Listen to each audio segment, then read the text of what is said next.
What's cracking, everybody? Welcome back to the channel. New video. I was scrolling through YouTube and I saw 16 to Life. Every now and then I like to go over there and check out what Chio's got going on. And I saw he did a video the other day, and it was called let me see, I wrote it down. Crippin' was different in the 80s and 90s. And I said, man, that's a great topic. I'm not a Crip. Never was, obviously. But I see, you know what? I'm gonna go ahead and do something from the outside looking in. Before I do that, I want to remind people, those of us that lived through the 80s and 90s, started banging in the 80s, banged in the 80s, 90s, we know firsthand everything. I don't care, Crip, blood, down, southerner, raza, whatever you want to call it. No, up north, I don't know everything, but it was way different, man. Gang banging was righteous. Gang banging, that was a time when allegedly, which I believe, the CIA was funneling crack cocaine, starting in the 80s, started funneling crack cocaine as well as high-powered weapons, automatic weapons into the inner cities, especially in Los Angeles. And of course, it branched out. We all know the Crips. It was so deep back then. We all know that or at least a lot of us know that the crack game in LA, what was selling. For an example, some Crips branched out. That's why there's Crips all over the United States. They figured out, well, shit, a dub, a $20 rock in LA can be cut into 4 in Santa Barbara County or Ventura County or in Iowa or all these other places. What they were making $20 for in LA, they can make 80 everywhere else. And that's why they branched out, and you see them all over the place. That's real shit. I remember some Crips came to Santa Barbara. They were actually cool with the homies from my neighborhood, especially the homies from the projects. But let's get to what I wanted to talk about. Santa Barbara didn't have Crips and Bloods. Lompoc wound up getting them in 1988, around there. We started seeing them, hearing about them, seeing them in juvenile hall. I've said it before, no, I'm not talking no shit, but the blacks from Lompoc in juvenile hall back then be like, hey, where you from? They say Lompton. What?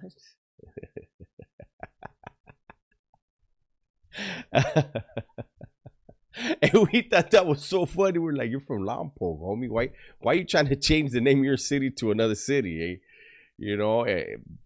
But so me personally, I never had a run-in with a real. Let me say that because there were real Crips in Lompoc, but I didn't see any then, right?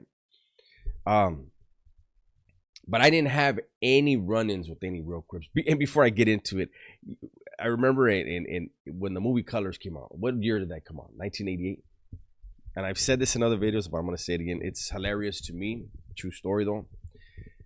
When the movie Colors came out, all of a sudden, there was a crew in Santa Barbara, black dudes, right? And they were wearing Chicago Bears hats. And we ran into them on State Street. That's how we found out. State Street is where everybody cruised back then. You can't cruise it no more. They sectioned it off where, they want the tourists to walk around, get out of the cars and walk around. And we ran into them on State Street. Dudes from my neighborhood, and then boom, and right away, what's up? Where you want this from? And they were saying they were Crips, right? But we knew them. Man, I almost shot a fucking booger bubble right there. We knew them, right? And we were like, where are you from, though? Like, where are you from? And one said he was from Hoover. And we're like, fool, you grew up down the street. Like, you claiming an LA thing? And then they would all have the same story. Man, my cousin came down, and your cousin, what you better go move over there with your cousin. And we, of course, we got into it with them, and it didn't last, but we were like, what the fuck? These vatos saw a movie and just decided that's where they're from. They were from Colors. But anyways, entering the California Youth Authority is when I first had my encounters with so-called real Crips and Bloods, right? It was obviously a different feel. And I'll tell you, so when you're a young, like the young dudes that go to Cabrillo, we go to Pico first, right? When you hit SRCC, Southern Reception Center for the California Youth Authority, you go to Pico, and you're in Pico about a week, and then they put you in Cabrillo or Portola. So Cabrillo was 15 and down. Maybe, no, I think it was 16 down. And then I think Portola was 17 and 18, and then the other compas were like 18 and up, right? So obviously, most of the beefing, most of the straight, all the crazy shit would happen in Cabrillo the most, because we were the youngest ones. That's where I was at. And then Portola, next youngest. And what the staff did was, if they knew you were going to Cabrillo or Portola, you were not getting in the cell with another Mexican. A black was not getting in the cell with another black. Mexicans had to cell up with blacks, Crips and Bloods. Blacks would also get white cellies. And I'm going to tell you, right? So my first cellie was from VNG, Van Ness Gangsters. He was a Blood, right? This dude was 14 years old. I was 15. He was 14. He looked like a grown-ass fucking man. I was like, how the fuck old is this motherfucker? And we were cellies in Pico. Then when they moved us to Cabrillo, I went like a day before, and boom, he winds up being my cellie again. And they did that because it was the staff's way of trying to cut down on riots. Because they were like, you're going to go outside of your cell and riot, and you're going to go inside and you have to live with the fucking dudes you're rioting against. So we were always getting down in the cell, always. Usually only got down with your cellie one time. Then there was that respect level in there, boom, and that was it. But I could tell you it was a different thing for me. You know, back then, as far as the blacks, it was zero question whatsoever. As far as blacks, LA was Crip City. As far as blacks, in the California Youth Authority back then, as far as the blacks, I'm gonna tell you right now, in Paso, I don't know about any other institution. I can talk about Paso and YTS. In Paso Robles, California Youth Authority, Paso Robles, you're on a 75-man dorm, right? The unit I was on, Nipomo, which was the they used to call it the nut house. It was the craziest unit in the institution. Those of you that were there way before me, San Miguel didn't exist anymore. San Miguel back in the days, I heard about it, but that was no longer there. Nipomo by far. Then it was Moro. Okay, 75-man dorm. There were 13 Mexicans, 3 whites, maybe 6 Bloods, 5 or 6 Bloods. The rest was all Crips. It was like that on every unit except Cayucas. Cayucas was almost even numbers, but there was no Bloods whatsoever in Cayucas. I remember they sent Bolo from Swan over there. As soon as he went in there, they got him.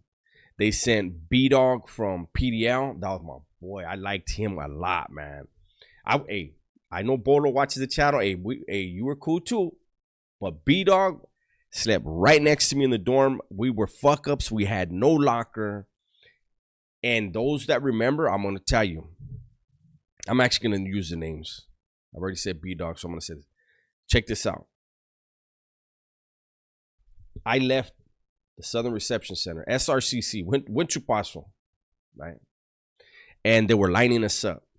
Everybody line up. Bam, we line up. And B-Dog was tall and skinny, right? And he's walking. And he's hitting people up as he was, Bloods were so fucking outnumbered. And he's walking, he's hitting up, where you from? And he hit up a dude, a Crip, and he said he was from Duroc. and boom, boom, boom, boom, boom, boom, boom, they went at it. And then B-Dog went to Cayuques, right? And so before chow, they'll call everybody in, you know, before chow, you know, they run showers, and then you might get a little day room and yard, and they'll say, all right, chow time, move out, right?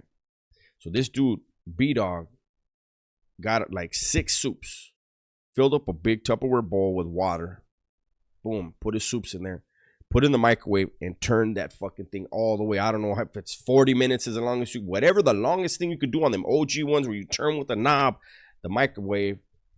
That's what B-Dog did. He was like made sure he was like the last dude out. Full blast. They walked to chow, ate chow, came back. When they would come back from chow, the cops would make an announcement, whatever the program was going to be that night. All right, tonight we're going to be day room and dorm, which was rare. They'd run day room and dorm. Motherfuckers going to be fighting all day, sneaking in the rooms, getting down with each other, right? Normally, the program was going to be, actually, it was rare during the nighttime. I take that back because this was after dinner. They wouldn't do day room and dorm because the EPs had to be down there. The guys, fuck ups. I was there. We didn't get evening program. That's what EP stands for. Evening program, you're going to be on your bunk. That's it. You don't get to program at night. So it's always going to be day room and yard, right? So they'll make an announcement. Okay, everybody's got EPs. Head down to the dorm, this and that. They called that like community or some bullshit. I don't know what the hell they called it. And then they'll tell the program and they'll say, all right, get your program on.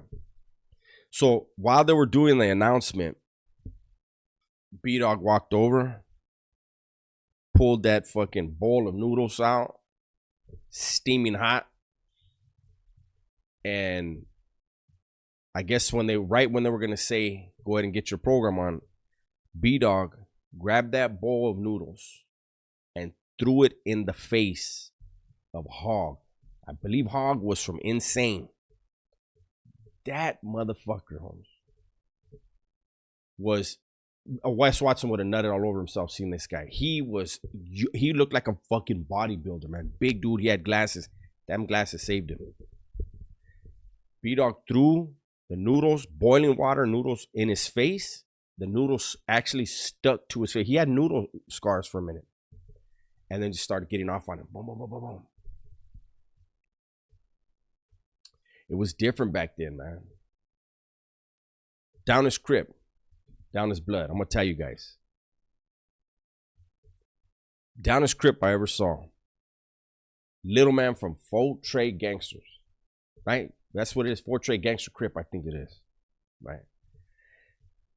This dude, him and the Down His Blood, I'm going to talk about them both in a second. They were the exact same coin, just both sides of it. Little man from Fort Trade.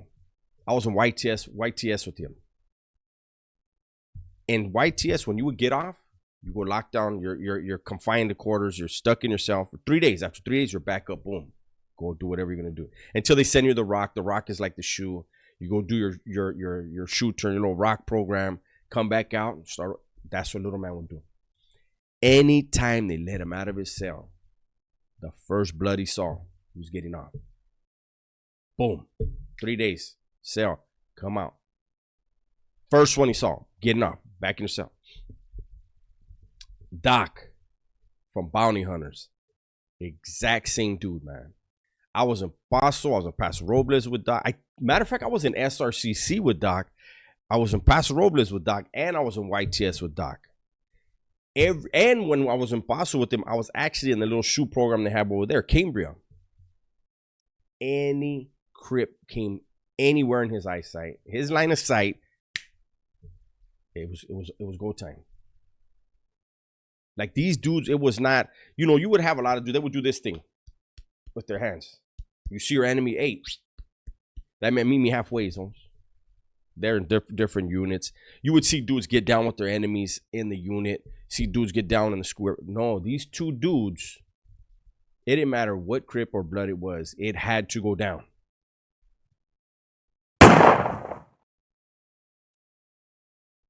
Back then, I always say Tupac and Death Row, Suge Knight and them, they changed LA. They did. Now, blacks can correct me because they would know better than me. Of course they would, right? But from the outside looking in, when I was in YA with these Crips and Bloods, first coming into contact with them for me, right? Real ones, not the ones that, saw a movie and decided, hey, I want to put a hat on and I'm going to play this game. Nah, to me, these dudes from LA that were really doing that Crip and Blood thing, at that time, like I said, the Crips were so fucking deep. Bloods, if they were lucky, there was 5, maybe 6 of them on a unit, right? They're always very quiet, always watching. And I remember, I'm gonna keep it real, the raza from Southern California, we used to respect them dudes because they were quiet. If it was going down, boom, they were all in it. Boom, they would. I mean, the Crips were loud. It was like you could look at them and it was weird. It's like the Bloods looked grimy. You know what I'm saying? Like they just had this look. Like I don't know what it was, but they just looked like it was a different look. And then to me personally, from the outside looking in, Tupac and Death Row blew up. And then all of a sudden, it became cool to be a Blood. It was a trip. All of a sudden, you started seeing more Bloods. And, I was already in the joint. Like when that really started, the Death Row thing, I was already in the joint. But from the outside looking in, and maybe Chill and them could talk about that. Maybe that's a topic for you. I noticed a different caliber of Bloods after that, because it no longer went from a few that had to everywhere they went get down, get off. They really had to be serious in order to choose to be a Blood. It went from that to it's cool to be a Blood. And then you started, because I've heard, like Big U and people that were a part of that camp back when Suge was doing his thing. I've heard them say after the fact, like, hey, had Big U been out, Suge wouldn't have been able to do what he did. And I don't know, there's a lot of people that have co-signed that and said, yeah, there's no way, him being put away allowed Suge to do what he did. Regardless, whatever it was, I think it changed. I think it changed for both because it was no longer as dominantly blue. I heard that. Now, come on, it's The Game. Shout out to The Game. I like his music. But I remember him saying in a song, like, I don't remember what song it was, and maybe I'm pretty sure I'm gonna get the numbers wrong, but I remember him saying something along the lines of, "There's 3 million Crips in the world, and there's like 12 million Bloods," and I was like, "What? Who's doing the census?" Did they go door to door on that one? Like, hey, excuse me, any Crips in here? Oh no. How about Bloods? No. Oh, okay. We'll be back. Like, how do you do that? How do you find that out? But it's true that, excuse me, it is true that the numbers changed, and they changed drastically. And I think it changed the caliber for both groups. And, I don't know why it is that gangbanging changed, because I had Sally's from South Central. And, you're in the cell, and, in the joint, it doesn't happen as much, but it does, when it's 2 youngsters in the cell. You guys trade war stories. Oh, man, hey, Tupac, one time me and my homeboys, we did it. And I can honestly tell you that the Vatos from South Central, my era, the Vatos from South Central had stories like no other. Vatos from Compton area, because some people include Compton and Watts. People from Compton and Watts usually don't include themselves. They're like, nah, I'm from Compton. No, I'm from Watts. South Central's over there. You know what I'm saying? That's LA. We're from Compton. And I'm not going to get into that. People are going to be in the comments. It's the same thing. I don't know. I just know who I've been around. Some would say there's some from South Central. Some just say, nah, I'm from Compton. But I had Sally's telling me, man, I had a Sally tell me, man, we used to have running gunfights during the daytime. Car to car, just boom, boom, boom, boom, boom, boom. And he's like, we didn't have fucking cell phones and all that back then, Holmes. We were just fucking, and he's like, the Hudas wouldn't come to that shit. Hell nah. They'll send the ambulance after it's done. And even then, the ambulance was worried. Fireman was worried. You know? You don't have that now. And people say it's because of cameras. I don't think it's because of cameras. Because when people have the intent to do something, the fuck's a camera gonna do? You already made your mind up. But anyways, that's my video for today. I just thought it would be a good topic just to get an outsider point of view. Everything was different back then, man. People were getting smoked. I'm sure there's people that'll see this video that remember the 1993 Super Show, the car show in Pomona. The murder that happened in there, the shootout. I had a cellie. I should interview him on here. I had a cellie in New Folsom. He was there. And he was like, hey, Holmes, I knew it was going to be a bad day because when we parked, he was from the SGV. He said, when we parked, I pulled my gun out to put on safety and it went off on me and I fucking shot right through the car. He said, man, we went inside. He goes, next thing you know, you hear shooting, boom, boom, boom. He goes, then other vatos start pulling their cuetes out. They were shooting. He goes, we pulled ours out. He goes, nobody even really knew who they were shooting at. Maybe the first two groups. After that, vatos was just like, fuck that, Holmes. And people were fucking shooting all over the place. And as far as cameras, that murder was actually solved because there was some people, VHS cameras, filming, car show, super show. I want to, this is, babe, hey, babe, we're going to record this. We're going to take this forever, babe. Me and you, me, huh? Smile for the camera one time. Oh, shit. And they caught the murder on camera and gave the video to, but I mean, hey, it is what it is. But you had back then, you had people, everybody knew there was cameras in the gas station. Vatos running in gas stations, doming their enemigos. So I don't know about the camera thing. You know me, I don't give a fuck about the gangbanging. I think it's time we need to all figure out how to get money, legit money, money that we don't have to hide, money we don't have to worry about, and get up out of that type of lifestyle and environment. Even if it's not to the same degree and caliber as it was decades back, the bullets still do the same damage. Lives still end.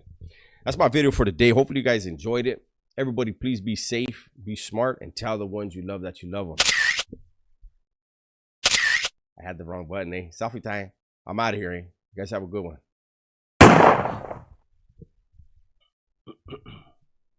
Damn, can I get right there?